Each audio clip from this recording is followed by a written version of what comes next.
El olor a tinta fresca y solvente siempre había sido mi refugio. Pero esa mañana de martes, el aire dentro de la nave industrial se sentía denso, casi irrespirable. El ruido rítmico de la vieja rotativa Heidelberg se detuvo abruptamente. Andrés, el jefe de prensa que llevaba 30 años trabajando con nuestra familia, bajó la palanca de emergencia y se limpió las manos manchadas de negro en un trapo de estopa. Su mirada apuntaba hacia la entrada de la bodega. No tuve que voltear para saber quién acababa de cruzar el umbral. Los zapatos italianos de Simón siempre sonaban distintos al calzado de seguridad que todos usábamos en el taller. Simón no venía solo. Lo acompañaba un hombre de traje gris con un maletín de cuero oscuro apretado contra el pecho, y mi tía Rosa, quien me miró con esa mezcla de lástima y desprecio que se había vuelto su expresión habitual durante los últimos 8 meses. Desde el funeral de la abuela Carmen, la historia que mi hermano había sembrado en las comidas familiares de domingo en Monterrey se había convertido en una verdad absoluta para todos los Velasco. La narrativa era simple, conveniente y devastadora. Según Simón, yo me había aprovechado de los últimos meses de confusión mental de la abuela para obligarla a liquidar los 3 terrenos comerciales que teníamos en San Pedro Garza García, transfiriendo casi 15 millones de pesos a una cuenta en las Islas Caimán antes de que ella falleciera. Yo no me había defendido. Durante todo el proceso del juicio sucesorio, dejé que los murmullos llenaran los pasillos de los juzgados. Permití que mis primos me dejaran de hablar, que mi nombre se convirtiera en sinónimo de traición, y que Simón se erigiera como el nieto protector que buscaba justicia. Guardé silencio porque la verdad era mucho más peligrosa que la mentira, y porque si abría la boca antes de tener todos los cabos atados, la imprenta, el único legado real que me importaba y que daba de comer a 14 familias, habría sido embargada por el banco. Caminé hacia ellos esquivando las tarimas cargadas de papel cuché. Simón esbozó una sonrisa que no llegó a sus ojos. Siempre había sido el orgullo de la familia, el genio financiero que se mudó a la Ciudad de México para fundar una empresa de tecnología financiera que supuestamente revolucionaría el mercado. Yo, en cambio, era la hermana soltera que se quedó atrapada entre el polvo del norte, lidiando con proveedores morosos y máquinas que requerían refacciones alemanas carísimas. El hombre del traje gris carraspeó. Se presentó como Elías, auditor y representante legal designado por el juez de lo familiar para ejecutar la intervención precautoria del negocio. Simón había solicitado el congelamiento de todos mis activos, argumentando que la imprenta había sido renovada con el dinero que yo había sustraído del patrimonio familiar. Venían a tomar control de la caja, a auditar los libros y, en la práctica, a asfixiar mi operación hasta obligarme a confesar dónde estaba el dinero de los terrenos. Los invité a pasar a la pequeña oficina del segundo piso, una caja de cristal desde la cual se dominaba toda la planta de producción. Las persianas estaban chuecas, y el escritorio de melamina conservaba las marcas circulares de las tazas de café que la abuela solía dejar ahí, cuando todavía tenía fuerzas para revisar los números. Mi tía Rosa se sentó en la orilla de la silla, como si temiera contagiarse de algo al tocar mis muebles. Simón se quedó de pie, cruzado de brazos, proyectando esa seguridad ensayada que utilizaba en sus rondas de inversión. Elías sacó una pila de carpetas y las colocó sobre el escritorio. Su tono fue profesional, desprovisto de emoción. Me explicó que el rastreo financiero había confirmado que la abuela Carmen, en efecto, firmó la autorización para vender los terrenos 14 semanas antes de morir. También confirmó que los fondos ingresaron a una cuenta mancomunada a la que yo tenía acceso, y que 48 horas después el dinero fue transferido íntegramente a una entidad corporativa llamada Inversiones Transatlánticas, de la cual no se tenía mayor registro. Simón me miró con desdén y dijo que era el momento de dejar de hacer el ridículo. Me ofreció un trato que sonaba a misericordia barata. Si yo entregaba las claves de la cuenta y devolvía el capital, él convencería a la familia de no presentar cargos penales por fraude y abuso de confianza. Solo me pediría que le cediera mi porcentaje de la imprenta como compensación por los honorarios legales y el daño moral. Su plan era perfecto. Él sabía que yo no podía devolver un dinero que ya no existía, lo que lo dejaría con la vía libre para quedarse con el taller, liquidar la maquinaria pesada, vender esta nave industrial y cubrir el enorme agujero negro que su propia ambición había creado. Lo que la familia ignoraba y lo que Simón creía que yo tampoco sabía era la verdadera razón por la que los terrenos de San Pedro tuvieron que ser rematados con tanta urgencia. Hace 3 años, la famosa empresa de tecnología de mi hermano había estado a punto de quebrar.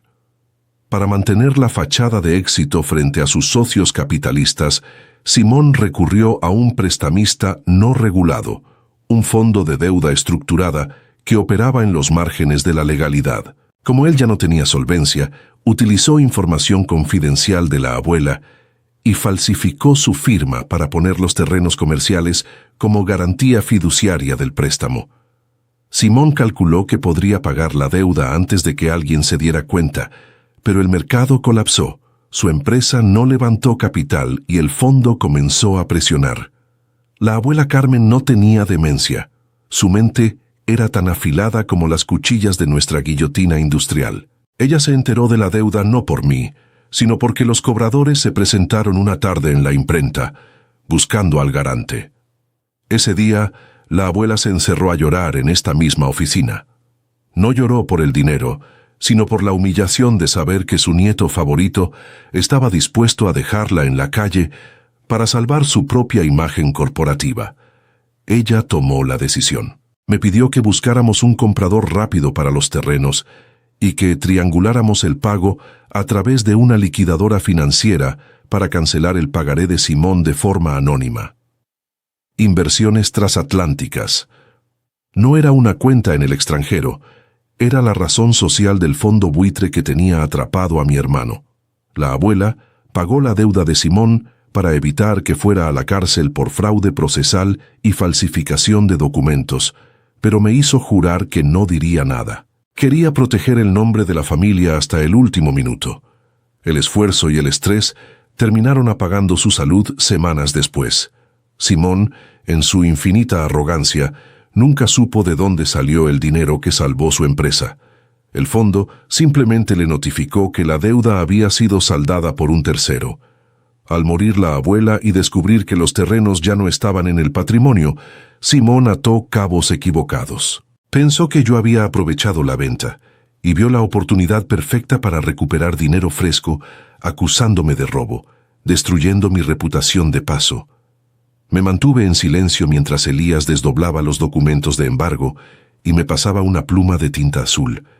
Mi tía Rosa suspiró diciendo que la abuela se moriría de nuevo si viera en lo que me había convertido. Fue en ese instante cuando la puerta de la oficina se abrió sin que nadie tocara. Andrés entró con pasos pesados, sosteniendo una caja de cartón reforzado, que solíamos usar para guardar las placas de impresión offset. La colocó sobre mi escritorio con un golpe seco que hizo vibrar los vidrios. Andrés no miró a Simón ni a la tía Rosa. Se dirigió directamente al auditor. Le dijo que antes de que yo firmara cualquier documento de rendición, él, como albacea sustituto designado en un anexo notarial que nadie en la familia se había molestado en leer, tenía la obligación de entregar la bitácora técnica de la imprenta correspondiente al último año. Simón soltó una carcajada seca, visiblemente irritado por la interrupción. Le preguntó a Andrés de qué demonios estaba hablando y qué tenían que ver los manuales de unas máquinas obsoletas con el desfalco millonario. Elías, sin embargo, era un hombre meticuloso. Su trabajo no era complacer a Simón, sino documentar la realidad patrimonial. Abrió la caja.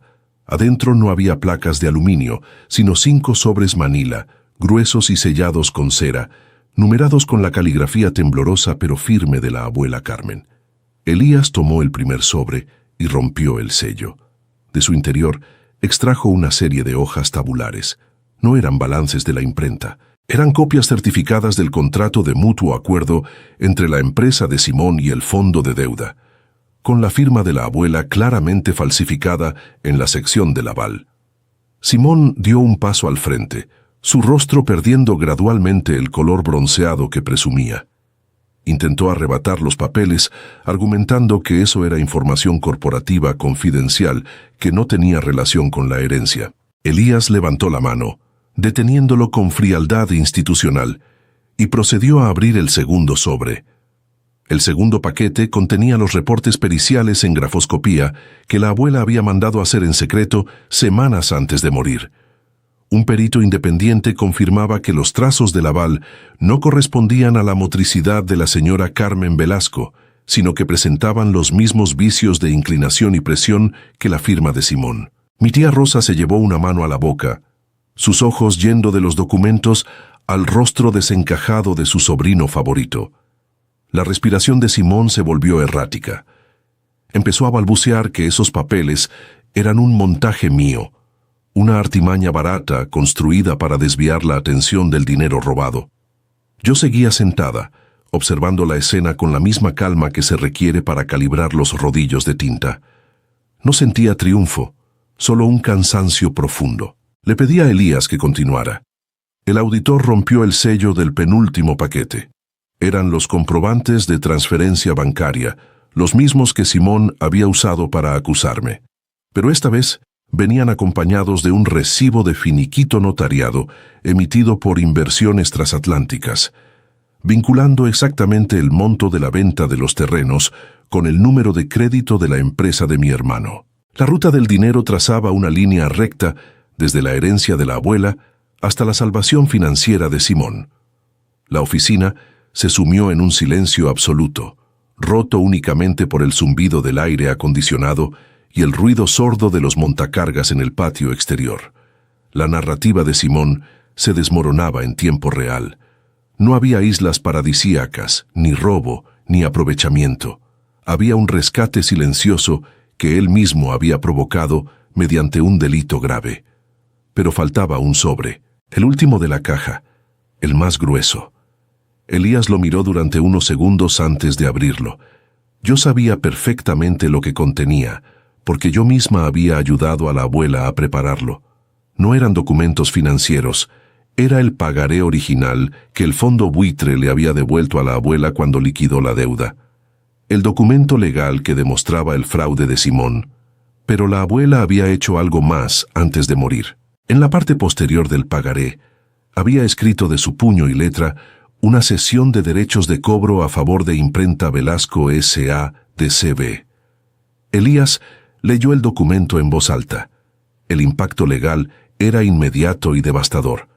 Al pagar la deuda, la abuela no había perdonado a Simón, había comprado su deuda, y al ceder los derechos de cobro a la imprenta, me había convertido a mí, como administradora única del negocio, en la principal acreedora de mi hermano. Simón no solo no tenía derecho a un solo peso de lo que quedaba del patrimonio familiar, sino que ahora me debía a mí los 15 millones de pesos, más intereses moratorios, respaldados por las acciones de su propia empresa de tecnología en la Ciudad de México.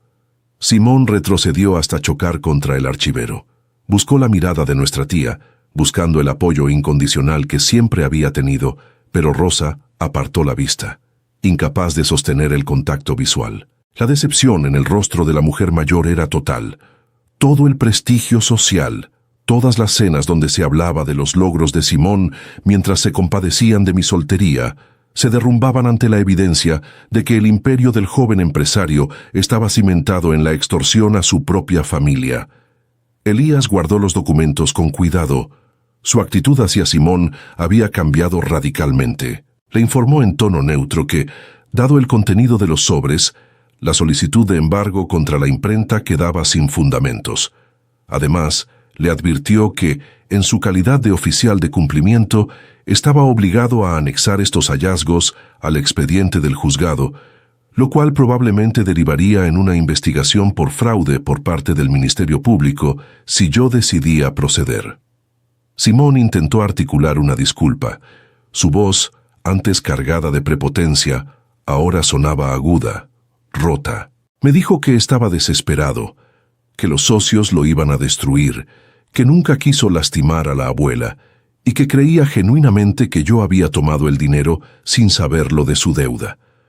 Me suplicó que no presentara el pagaré en los tribunales, que negociáramos un calendario de pagos que no destruyera su vida profesional. Me puse de pie. No le grité, no le reproché el año de humillaciones, ni las amistades perdidas, ni las noches de insomnio cuadrando presupuestos para que la imprenta no cerrara. Le pedí a Elías que me pasara los documentos originales para guardarlos en la caja fuerte del taller. Luego miré a Simón a los ojos y le dije que la imprenta tenía mucho trabajo atrasado. Le di 72 horas para abandonar Monterrey y regresar a la capital. Le aseguré que no lo mandaría a la cárcel, no por él, sino porque la abuela había pagado 15 millones precisamente para evitar ese escándalo. Sin embargo, también le dejé claro que ejecutaría el embargo sobre las acciones de su empresa hasta recuperar el último centavo que le costó a nuestro patrimonio. Mi tía Rosa fue la primera en salir de la oficina, caminando rápido, huyendo de la vergüenza. Simón se quedó un momento más, procesando la realidad de que ya no tenía control sobre la narrativa ni sobre su propio futuro. Finalmente, dio media vuelta y salió arrastrando los pies. Sus zapatos italianos ya no hacían ruido. Andrés se quedó conmigo mientras Elías terminaba de redactar el acta de desistimiento. El jefe de prensa me dedicó un movimiento de cabeza, un gesto silencioso de reconocimiento, antes de girar sobre sus talones para volver a la zona de producción. Cuando el auditor se marchó, me quedé sola en la oficina de cristal. Miré el patio de maniobras a través de las persianas chuecas. Vi el auto de alquiler de Simón abandonar el recinto a toda velocidad. Unos minutos después, el sonido profundo y constante de la rotativa Heidelberg volvió a inundar la nave industrial, haciendo vibrar el suelo bajo mis pies. El olor a tinta fresca volvió a llenar el aire. Caminé hacia el interruptor, apagué la luz de la oficina y bajé las escaleras para revisar el siguiente lote de producción. Teníamos mucho papel que imprimir. El sonido de la Heidelberg me dio paz durante exactamente 3 semanas. Pensé que la humillación en la oficina de cristal había sido suficiente para que Simón entendiera que había perdido.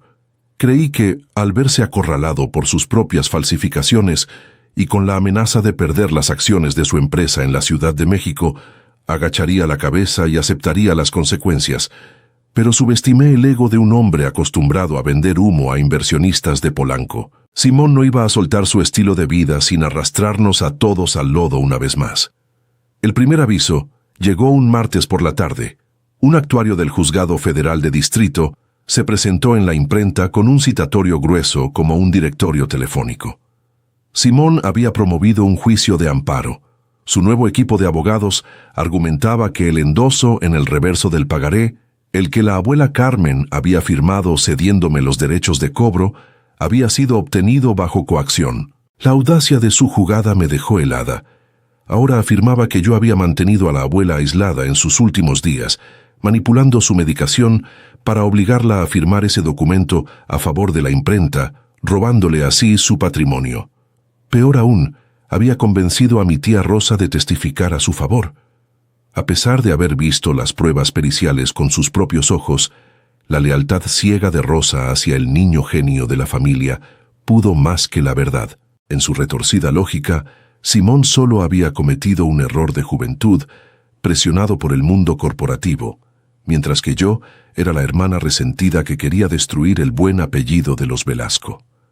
Rosa se dedicó a envenenar a los primos y a los tíos lejanos. Los grupos familiares de WhatsApp se convirtieron en un tribunal de linchamiento, donde me exigían que dejara de perseguir a mi hermano. Elías, el auditor que el mismo juez de lo familiar había asignado inicialmente, me llamó esa noche. Su tono institucional había dado paso a una franca advertencia. Me explicó que el amparo de Simón era una táctica dilatoria agresiva, diseñada para congelar mi capacidad de embargar sus acciones mientras él vaciaba las cuentas operativas de su empresa de tecnología y transfería el capital intelectual a prestanombres. Si yo me quedaba en Monterrey esperando a que la lenta burocracia judicial resolviera el amparo, para cuando la sentencia saliera a mi favor, la empresa de mi hermano sería un cascarón vacío y los 15 millones de pesos de la abuela se habrían esfumado para siempre. Tuve que tomar una decisión que odiaba: dejar el calor familiar del taller para adentrarme en el territorio de Simón. A la mañana siguiente, dejé a Andrés a cargo de la producción, firmé los cheques de la nómina de los muchachos por adelantado y tomé el primer vuelo hacia la capital. No iba sola. Llevaba conmigo copias certificadas de todo el expediente que habíamos abierto con Elías, el dictamen de grafoscopía original y a un abogado especialista en ejecución mercantil que me habían recomendado, un hombre mayor y sumamente pragmático, llamado Don Roberto. La oficina de Simón ocupaba el piso 22 de un edificio inteligente de cristal y acero sobre Paseo de la Reforma. El contraste con nuestra nave industrial de techo de lámina no podía ser más violento. Al llegar a la elegante recepción, la asistente intentó bloquearnos el paso con actitud prepotente, argumentando que el director general estaba en una junta de consejo a puerta cerrada, con los principales fondos de capital de riesgo que respaldaban la empresa. Era exactamente lo que don Roberto y yo habíamos calculado. Simón estaba intentando levantar una nueva ronda de inversión, buscando inyectar liquidez de emergencia antes de que los embargos mancharan su historial crediticio. No esperamos a que nos anunciaran. Con la orden de embargo precautorio en mano, avalada por el juez original antes de que el amparo surtiera efectos plenos, don Roberto se abrió paso. Yo lo seguí de cerca, sintiendo cómo el corazón me golpeaba las costillas, pero manteniendo la expresión tan dura como el acero de nuestras guillotinas. Empujé la pesada puerta de roble de la sala de juntas. Había unas 12 personas sentadas alrededor de una inmensa mesa de mármol oscuro. Simón estaba de pie frente a una pantalla enorme, proyectando gráficas de crecimiento hiperbólico, vestido con un impecable traje a la medida y presumiendo esa sonrisa ensayada de tiburón financiero. Al verme entrar, la sonrisa se le borró de tajo. La luz del proyector iluminaba su rostro, que súbitamente había perdido el color. Trató de recuperar el control de la sala de inmediato, dirigiéndose a los inversionistas con una risa nerviosa y forzada, diciendo que se trataba de un malentendido personal, una rabieta de su hermana menor por una pequeña herencia provinciana que se resolvería en privado. Les pidió a los guardias de seguridad del edificio, que venían corriendo por el pasillo, que nos escoltaran a la calle. Pero don Roberto no se inmutó. Caminó directamente hacia la cabecera de la mesa, ignorando a Simón, y colocó la notificación judicial oficial sobre el mármol, justo frente al representante del fondo de inversión más grande de la sala.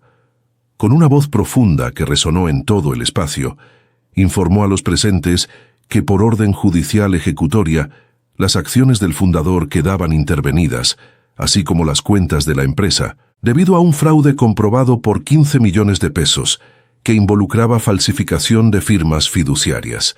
El silencio en la sala de juntas fue asfixiante. Los inversionistas, hombres y mujeres de traje, que no toleraban el menor riesgo legal o de reputación en sus portafolios, comenzaron a cruzar miradas de alarma. El representante del fondo mayoritario cerró su computadora portátil de golpe y le exigió a Simón una explicación clara e inmediata sobre ese riesgo de embargo. Simón empezó a tartamudear. Perdió la postura. Intentó usar su labia de siempre, sudando frío, alegando que yo era una persona inestable y vengativa, que los papeles eran falsos y que todo era un intento de extorsión familiar. Di un paso al frente y saqué de mi portafolio el dictamen pericial original, abriéndolo directamente en la página de las conclusiones. Lo deslicé por la mesa hacia el inversionista principal. Le dije con la voz más serena que pude encontrar que no tenían que creerme a mí, ni tenían que involucrarse en un drama familiar. Solo tenían que leer la evidencia técnica de cómo su brillante director general había falsificado la firma de su propia abuela enferma para salvarse de la bancarrota 3 años atrás con prestamistas informales. Les recordé que los negocios de alto nivel se basan en la confianza absoluta y les pregunté si realmente iban a confiarle millones de dólares a un hombre capaz de defraudar a la persona que lo crió. El representante del fondo mayoritario ni siquiera parpadeó.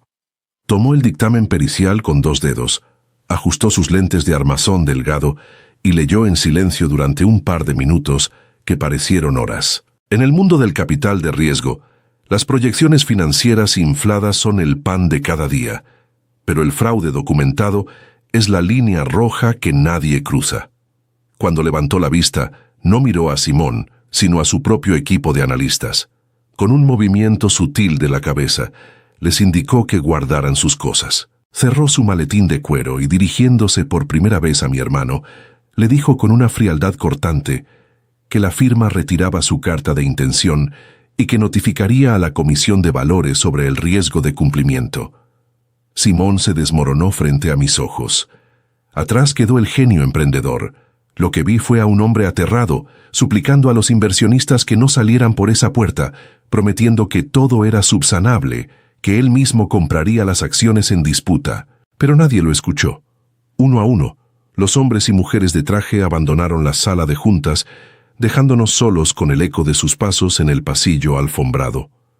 Don Roberto recogió sus copias del escritorio de mármol con suma tranquilidad, le entregó formalmente la notificación de embargo al director de finanzas de la empresa, que seguía paralizado en una esquina, y me hizo una seña para salir de ahí. La caída de Simón fue tan vertical como el crecimiento falso de su empresa. Sin la inyección de capital de esa mañana, no pudo sostener la nómina ni los pagos a sus abogados corporativos. En menos de 15 días, el famoso juicio de amparo fue desechado por falta de seguimiento. Don Roberto ejecutó la orden sobre las cuentas bancarias de la compañía y forzó la liquidación de sus activos físicos y propiedad intelectual. No recuperamos los 15 millones de pesos de golpe. El dinero que la abuela había pagado al fondo buitre ya se había esfumado en gran parte, pero logramos embargar lo suficiente para sanear las finanzas del taller y asegurar la tranquilidad del patrimonio. Simón perdió su empresa, su departamento en Polanco y, lo más importante para él, su estatus intocable en el ecosistema financiero.